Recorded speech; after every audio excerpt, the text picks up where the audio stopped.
મારું નામ પારસ પેઢી છે, રાજકોટ તંત્રનો પ્રમુખ છું. ભારતભાઈ શું કહેશો, મહાનગરપાલિકામાં વધુ એક કૌભાંડ સામે આવ્યું છે? કઈ પ્રકારનું કૌભાંડ અને ભાજપના કયા આગેવાન સંડોવણીયામાં છે? અમે અત્યારે આ પ્રેસ મીડિયાના માધ્યમથી જે પણ કૌભાંડ બહાર પડી ગયા છે એ અમારી પાસે જે બિઝનેસ તપાસનો જે રિપોર્ટ છે એ આધારે બહાર પડીએ છીએ. અમે પેલી એલિગેશન નથી કરતા કે ભાઈ આમાં અમે જે બોલી છીએ આક્ષેપો નથી. પણ રાજકોટ મહાનગરપાલિકા પોતે અમને લખી દીધું છે કે આટલા લોકો સંડોવાયેલા છે. હવે રાજકોટ મહાનગરપાલિકામાં જે કાયમી સફાઈ કામદારો છે તેમાં એના વારસ એમાં સ્પેસિફિક આધારે સિસ્ટમ ચાલુ છે અને વારસ નોકરી મળે. હવે નોકરીમાં મેડિકલના આધારે એ લોકોને સફાઈ કામદાર નોકરી મળતી હોય છે. પણ આ મેડિકલ કેવી રીતે કાઢે છે? જે અમારી સમાજના દલાલો, એજન્ટો છે, આગેવાનો છે, એમાં મુખ્ય જે સૂત્રધાર છે મુકેશ પરમાર છે, જે અમારો સમાજની કહેવાતો પ્રમુખ છે, એ ભારતીય જનતા પાર્ટીનો બેનરનો દુરુપયોગ કરી અને બોગસ મેડિકલ સર્ટિફિકેટ કાઢે છે. હવે બોગસ મેડિકલ સર્ટિફિકેટ હોય શું એકચ્યુઅલી તમને કહી દો. બોગસ મેડિકલ સર્ટિફિકેટ એ હોય કે કોઈ પણ સફાઈ કામદાર એ અનફિટ હોય તો એના બાળક એના વારસદારે નોકરી મળે, ફિટ હોય તો નોકરી ન મળે. એમાં મુખ્ય બે બીમારી હોય છે, કમર અને શ્વાસ. પછી જેન્યુઅન કેસમાં જો બેડ રેસ હોય અથવા કઈ ગંભીર બીમારી હોય તો નોકરી મળી જતી હોય, પણ મુખ્ય બે બીમારી હોય તેમાં નોકરી મળવાના ચાન્સીસ વધારે હોય છે.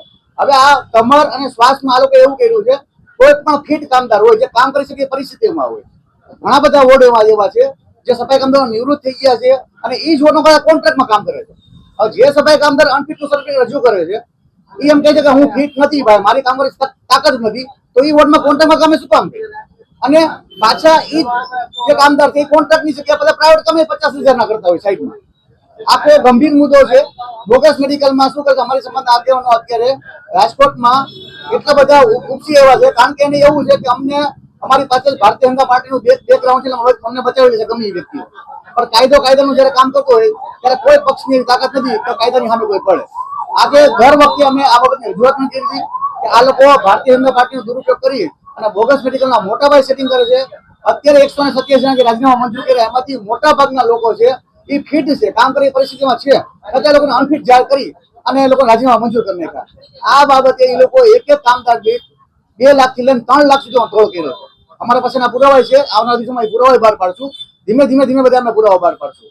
હવે આ બાબતે જ્યારે અમારા દ્વારા વારંવાર આરટીએ કરવામાં આવતી કે ભાઈ બોગસ મેડિકલ સર્ટિફિકેટ જે કાયદા છે તેમાં તપાસ એની ક્યાં પહોંચી, વિજિલન્સ તપાસમાં કોના નામ છે, કેટલા નામ છે, શું એમાં નિવેદન આપ્યા છે, એ બાબતે કોઈ નિવેદનમાં કઈ નહીં. હવે આ અમે અમારી રીતે ખબર છે, અમારી પાસે આવી ગયું છે. અમારી રીતે અમે અમારા સોર્સથી આ બધી કઢાવી અને આમાં આખો આ જે વિજિલન્સનો રિપોર્ટ છે, વિજિલન્સમાં રિપોર્ટમાં એવું લખ્યું છે મુકેશ પરમાર, શ્રવણભાઈ, લલિત, ભગીરથ, દીપક વાઘેલા આ તમામ લોકોએ બોગસ મેડિકલ સર્ટિફિકેટ કાઢ્યા છે. એ લોકોની ઉપર આઈપીસી કલમ 467, 468 એ મુજબ એના પર ગુનો દાખલ થાય. હવે આ જે કલમો છે એમાં 10 વર્ષથી લઈને આજીવન સજાની જોગવાઈ છે, કારણ કે સીધું તમે સરકાર સાથે સેટિંગ કરો છો, સીધું સરકાર સાથે તમે ખોટું ભ્રષ્ટાચાર કરો છો. વારંવાર કમિશનર સાહેબને રજૂઆત કરવા છતાં પણ કમિશનર સાહેબને ખબર નહીં શું છે, કોઈ જાતની બસ તપાસ કરતું. કમિશનર સાહેબ ક્યારેય પણ કોઈ જાતનો પોઝિટિવ જવાબ ક્યારે આપ્યો નથી. એ સફાઈ કામદારના કોન્ટ્રાક્ટના પીએફપીએસઆઈ બોનસના કૌભાંડો હોય એ ક્યાં બોગસ મેડિકલના કૌભાંડો હોય, ફક્ત તપાસ અમે નાટકો કરે છે, નાટક સિવાય કરતા નથી. હવે લેખિતમાં અમે આપી દીધું કે આમાં ભાઈ આટલા લોકો સંડોવાયેલા, તમે આમાં એફઆઈઆર ફાળો, છતાં શું કહે છે અમે તપાસ કરશું. આમાં વિજિલન્સની ઓફિસરની સહી છે, સુરક્ષા અધિકારીની સહી છે, ઈ સહી કરેલી છે આઈએસ અધિકારીની, બરાબર, છતાં લોકો તપાસ અમે કરશું. અમારી સ્પષ્ટ માંગણી છે કે આમાં જે કાયદેસર રોગના ભોગ બન્યા હોય એ સફાઈ કામદારના વારસોને નોકરી આપવામાં આવે. જે લોકો ફિટ છે એના રાજીનામા કેન્સલ કરવામાં આવે. જે લોકોએ જે પ્રાઇવેટ હોસ્પિટલના ડોક્ટરોએ આમાં મેડિકલ સર્ટિફિકેટ આપ્યું છે એ તમામ લોકોને વિનંતી કરું છું, તમામ લોકોને તમે સરળ ચૂકની માફી માંગી જે મેડિકલ છે એ કેન્સલ કરી નાખો કે અમે આપણે મેડિકલ કેન્સલ કરી છે. આવનારા દિવસોમાં જો આ બાબતે કાયદાકીય માર્ગ પર જવું પડે, પોલીસ કેસ થાય તો તમામ જવાબદારી રહેશે, કારણ કે મોટાભાગના લોકોએ ડોક્ટરે પ્રાઇવેટમાં એવું લખી દીધું છે કે કમરની બીમારી છે અને શ્વાસની તકલીફ છે.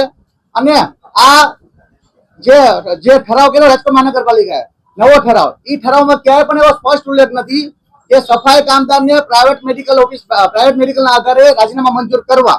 અમારી પાસે ઠરાવની કોપી પણ છે, છતાં લોકો રાજીનામા મંજૂર કરી નાખે, કારણ કે ક્યાંક ને ક્યાંક બધા અધિકારીઓ અંદર હપ્તા બાંધેલા છે, બધા સેટિંગ કરેલા છે, નીચેથી ઉપર 5,000, 10,000, 15,000 એવા બધા હપ્તા બાંધેલા છે. આવનારા દિવસોમાં એને પણ એક્સપોઝ કરવાના છે. આ ઠરાવમાં એવું કીધું છે કે રાજકોટ મહાનગરપાલિકાના આરોગ્ય કેન્દ્રના એમઓએસ દ્વારા મેડિકલ સર્ટિફિકેટ રજૂ કરવામાં આવશે અને એ લોકો મંજૂર કરશે. હવે ઠરાવમાં કોઈ ઉલ્લેખ જ નથી કે પ્રાઇવેટ મેડિકલ સર્ટિફિકેટ આપવાનું અને એ લોકો રાજીનામા મંજૂર કરવાના.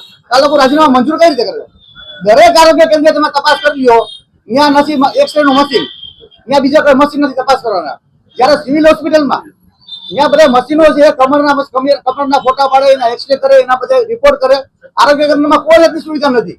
ફક્ત ને ફક્ત બ્લડ ટેસ્ટ કરે છે, એનું બીપી ચેક કરે છે, એના ડાયાબિટીસ ચેક કરે છે. એના આધારે આ લોકો લખીને કહી દે છે કે ભાઈ તમે લોકો છે ને આને ભાઈ રાજીનામા મંજૂર કરો, અને હારે એનું પ્રાઇવેટ મેડિકલ સર્ટિફિકેટ હોય. હવે આમાં સ્પષ્ટ ગંધ આવી રહી છે. આ જે નામ આવ્યા છે એ બધાના સેટિંગ છે. અને એક રેકોર્ડિંગમાં અમારે એવું પણ બોલે છે એમાં કે તમારો કાર્યકર્તા મુકેશ પરમારથી ફોન કરે તો અમે લોકો છે તમારા મેડિકલ સર્ટિફિકેટ કાઢી દેશું. આવું યશ હોસ્પિટલના ડોક્ટર દિનેશ ચૌહાણ દ્વારા સ્પષ્ટ બોલવામાં આવે છે રેકોર્ડિંગમાં. એનો મતલબ એવો થયો કે જે રાજકોટ મહાનગરપાલિકાના અધિકારીઓ છે એકદમ સ્પેસિફિક, એકદમ તૈયારી ચતુરાઈ બારી કઈ આખું ષડયંત્ર ગોઠવી અને કેને કેટલા હપ્તા આપવા, આમાં કોણ કોણ પૈસા કમાય, એ રીતના ગોઠવણી કરી છે. અમારી સ્પષ્ટ માંગણી છે આ બાબતે રાજકોટ મહાનગરપાલિકાના કમિશનર સાહેબ છે, કલેક્ટર સાહેબ છે, પોલીસ કમિશનર સાહેબ છે, આમાં એફઆઈઆર પાડે. અન્યથા આવનારા દિવસોમાં જે લોકો રોગના ભોગ કાયદેસર બન્યા છે, જે લોકો કાયદેસર રોગથી પીડિત છે, એ લોકોને સાથે રાખી ડોક્ટર બાબા સાહેબની પ્રતિમા હોસ્પિટલ ખાતે મારા દ્વારા આંદોલન ઉપવાસ આંદોલન કરવામાં આવશે. અને એમાં કોઈ પણ પરિસ્થિતિ ઉભી થશે એની જવાબદારી રાજકોટ મહાનગરપાલિકાની અને જવાબદાર અધિકારીની રહેશે. કેટલા એવા કર્મચારીઓ છે કે જેને બોગસ સર્ટિફિકેટ રજૂ કર્યા છે, અને આ કયા અધિકારી અને એમનું સેટિંગ છે? આમાં મોટા ભાગના જે બોગસ મેડિકલ સર્ટિફિકેટ આપ્યો છે એ રાજકોટ મહાનગરપાલિકામાં રજૂ કર્યા છે. એટલે જવાબદાર જે આમાં છે એમાં એમઓ અધિકારીઓ છે, પછી એની એની કમિટી આખી છે, એમાં એક ડીએમસી પણ આવે છે અને આસિસ્ટન્ટ કમિશનર સાહેબ આવે છે, અને એક કમિટી હોય છે. હવે કમિટી જયારે મૂકે એ છે મંજૂર કરતા હોય છે, અને આરોગ્ય કમિશનની જે ટીમ હોય એમાં એ તપાસ કરી અને એમાં એમ જે ડીપીસી બે એમ લોકો મંજૂરી આપતા હોય છે. એનો મતલબ સ્પષ્ટ થઈ ગયું. કયા અધિકારી સંડોવાયેલા છે? આમાં જવાબદાર જે અધિકારી હોય, મતલબ દાખલા કે એસડબ્લ્યુ એમના કોઈ જવાબદાર અધિકારીઓ આવતા હોય. અત્યારે અમારી પાસે જે સહી એવી છે એમાં પ્રજેશભાઈ સોલંકી મતલબ પર્યાવરણ ઇજનેરની હોય. પછી એની અંદરમાં કેની કામગીરી આવતી હોય, એ કોણ કરતા હોય, એ એક તપાસનો વિષય છે. પણ એકચ્યુઅલી જે લોકો આમાં સંડોવાયેલા છે એ આરોગ્ય અધિકારીઓ આમાં સંડોવાય છે મોટા.